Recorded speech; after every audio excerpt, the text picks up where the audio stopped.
Labadiena! Šiandien mes jums pristatome naują laidą Guru patarimai, kurią inicijavo Kauno mokslo ir technologijų parkas. Mūsų laidoje kalbinsime parko inovatyvias įmonės, kalbėsime apie jų verslo subtilybės. Taigi šiandien mūsų laidoje Guru patarimai svečiuojasi Vytas Šiožinys, bendrasavininkis kompanijos Energy Advice.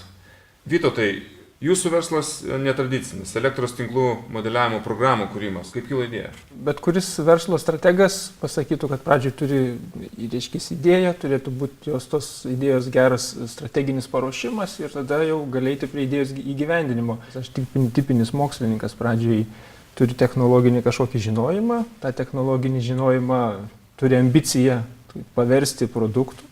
Tai va tą ambiciją mes iš esmės ir realizavom. Gimė produktas, o paskui pradėjom galvoti, visiškai priešingai negu bet kuris strategas verslo sakytų, pradėjom galvoti, ką su to daryti ir tada pradėjom kurti strategiją, kaip tą produktą pardavinėti.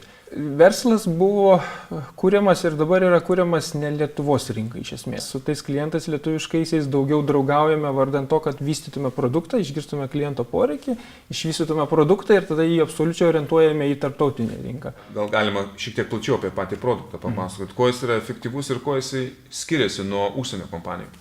Pats produktas tai yra elektros tinklų modeliavimo programa, jinai skirta projektuotojams projektuoti, eksploatuotojams eksploatuojant, reiškia, naudotis ją, darant elektros auditus irgi galima ją pasinaudoti, atliekant skaičiavimus. Rinkoje yra, realiai konkuruojantis yra apie 8 produktus ir tame tarpe mes jau galim to pasigirti. Neseniai atidarėte filialą Indijoje. Taip. Kaip radote kelius, kaip suradote šitą rinką, pirkėją, klientą? Kai pradėjome dirbti į Indiją ir pradėjome daryti pardavimo procesą patį į Indiją, mes supratome, kad iškart reikia ieškoti partnerių. Po pusės metų atsiranda žmonės, 3 įmonės, kurios sako, mes norime sukurti bendrą įmonę, Energy Advice India. Modelis yra toksai, mes ana pusė daro mokymų ir pardavimų procesą, mūsų pusė daro produkto vystymo. Kaip jūs įsivaizduojate savo verslą, sakykime, po 5 metų? Tai yra nuosaikaus augimo verslas, nes reikalinga gera komanda. Gera komanda tiesiog iš gatvės neteina, tą gerą komandą mes palaipsniui auginame. Palaipsniui auginam komandą, palaipsniui auginam ir pardavimus. Tai mes tą suprantame, kad proveržio nebus staigaus čia ir dabar. Ir mes jo nenorime, nes jį suvaldyti technologinį bus sudėtinga.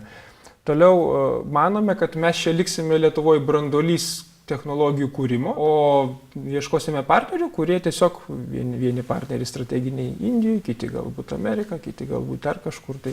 Kokie 3 pagrindiniai patarimai būtų iš savo patirties, kaip tokį verslą vystyti, nesustoti, kaip vystyti technologiją, kaip atrasti pirkėją? Turėti idėją ir nebijoti tą idėją, ryžtis tą idėją įgyvendinti, nes daugiausia laiko aš savo gyvenime, jeigu prisiminsiu praeitį, aš daugiausia prašvaišiau, visgi tam pasiryžimui eiti, ryžtas, jūs pasiryžkite daryti ir viskas bus gerai. Reikia turėti aistrą ir tos aistros reikia suprasti, jeigu technologinis verslas, tai reikia suprasti, kad tik tai žingsnis po žingsnio lašelinės principų, lašinį ir prilaša. Tai jeigu turiu aistrą, turiu idėją ir turiu gerą komandą, nes be geros komandos tai nieko, ir turiu tikslą tą komandą auginti, to lygiai siekiant ir suprantant, kad tai yra ne vienadienis tikslas ir ne vienadienis uždavinys, galima pasiekti. Aš manau, mes tą rodome šiandieną. Ačiū Vytautui už pokalbį ir už patarimus.